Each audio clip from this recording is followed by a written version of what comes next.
Coach, thank you for your time. Congratulations. Your team moves to the next round. Just your thoughts on how you did it in the 90 minutes and extra time. Yeah, okay, thank you. Good evening to everybody. Obviously, nice to be the first team in the last 8. Obviously, we'll see what the draw holds for us on Sunday. Coming to the game, I thought the first half there was only one team on the field, and that was us. Especially the first 15-20 minutes, we were really dominant. Came in at half-time having 12 shots against 1, and we deserved to get the goal. But when we were that dominant and on top, it's always important to get the second goal, which then obviously makes it a little bit more comfortable and doesn't guarantee anything, but it does make life a bit easier. So unfortunately we didn't get the second in that first 45. I knew second half that the first 15-20 would be crucial. Unfortunately we allowed AmaZulu got back into the game, and then to be fair, the last 20 minutes, 25 of the second half as well as extra time, it could have gone either way. AmaZulu applied a lot of pressure, a lot of balls into the box. Probably they would feel a bit hard done by that they didn't get a second goal themselves. We had some good transition moments. Big save from a from Titus to give us the win in 90 minutes and not go to extra time. It then became a game of a little bit who wants it the most, who can execute the best. And then fortunately, Andre Jong got us the second goal, and again, the win wasn't guaranteed because we again had to endure a lot of pain. We had to endure a lot of stress. A lot of pressure was applied from our opposition. Sometimes cup games especially, it's not always how you win or the type of football you played. It's about grinding out the result, showing the resilience, showing the grit. And once again, I cannot say enough of this team, of their ability to have that mentality to fight to the end. So very proud of them. We get ourselves again into another round of a cup competition, but it wasn't easy at all. It was a tough night out there. Thanks, Coach. Colleagues, introduce yourself and then you fire away the question. Coach, just to get you, from Soccer Ladula. Coach, just want to get your thoughts on Jayden Adams' cameo today, obviously in light of what happened last week in Champs in the Bafana camp.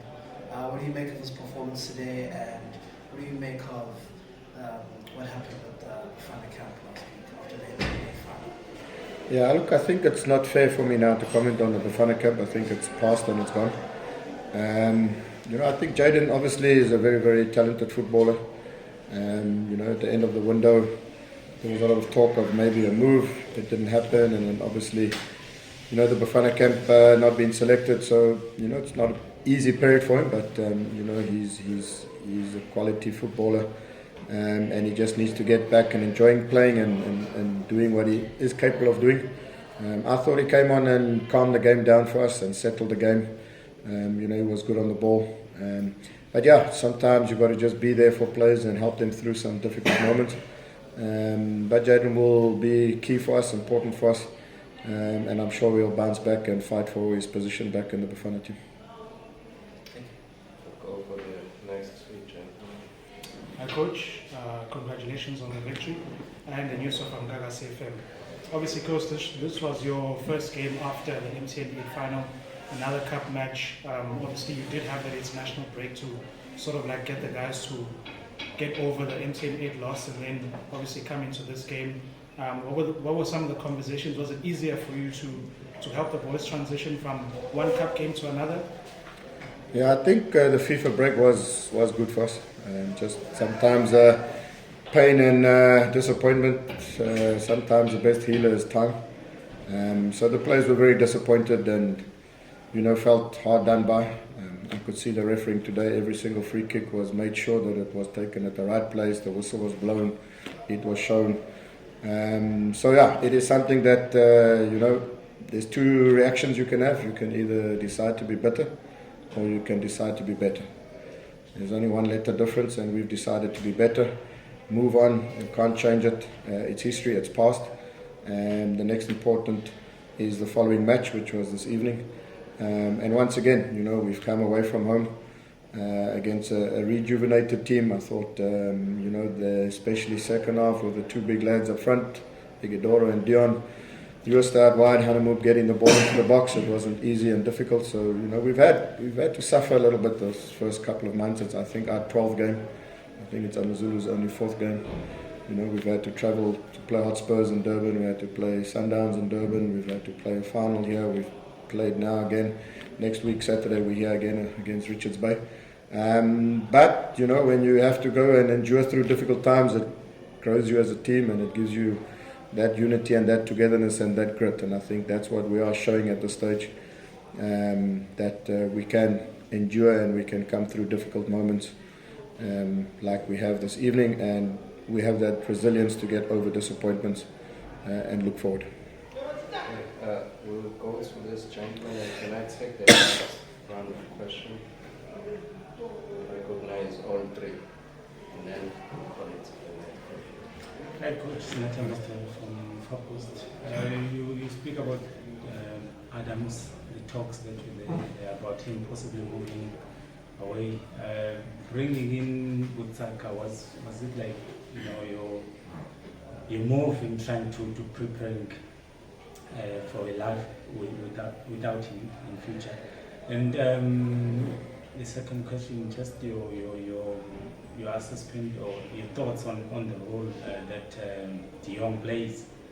The simplicity in his game, but yet the huge impact he always has in transitions, creating goals, and sometimes scoring like we have today.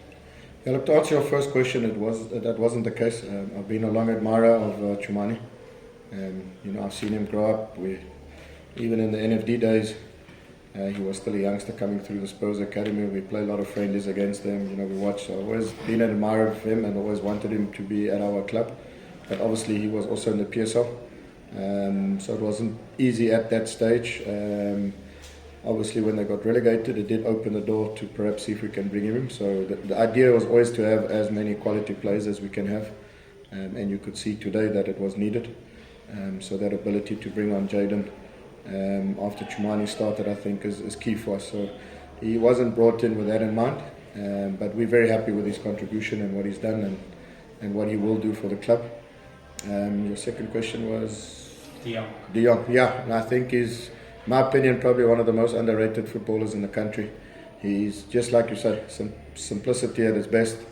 He's got a good first touch, controls the ball, links play for us from defence to attack.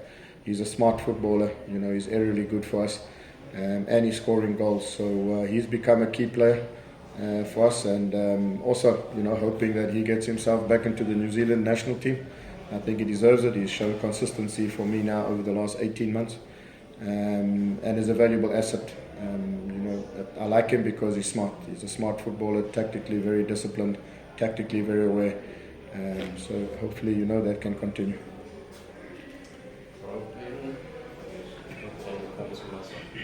Coach, how far is the venue?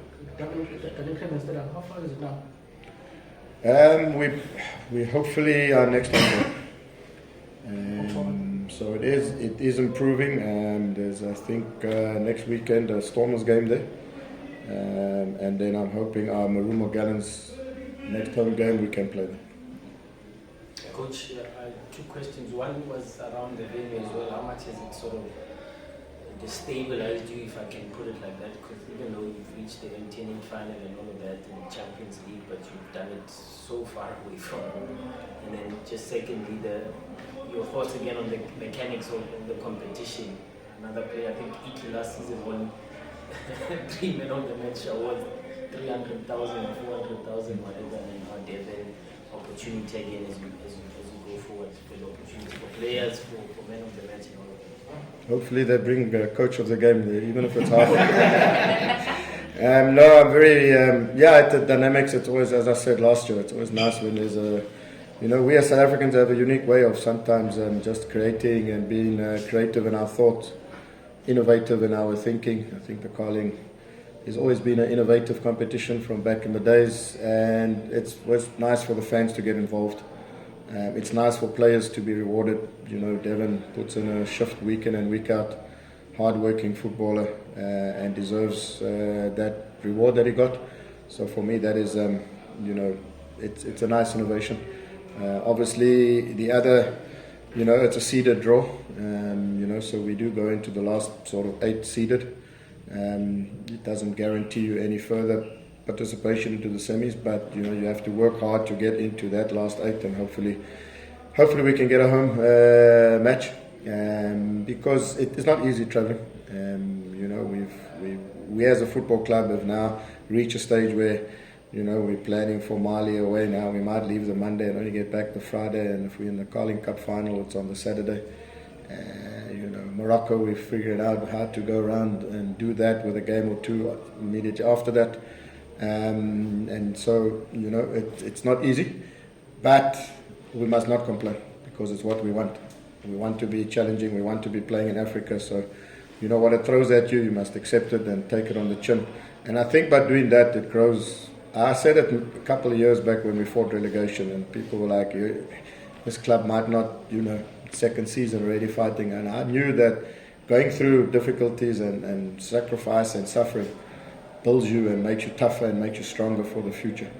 So this again, competition is learning us a lot of different things, but what it is doing, it's bringing the team together and knowing that we have to support each other and fight for each other. And everybody, when given the opportunity, has to put his hand up and take that opportunity and contribute. Thanks, Coach. Thank you.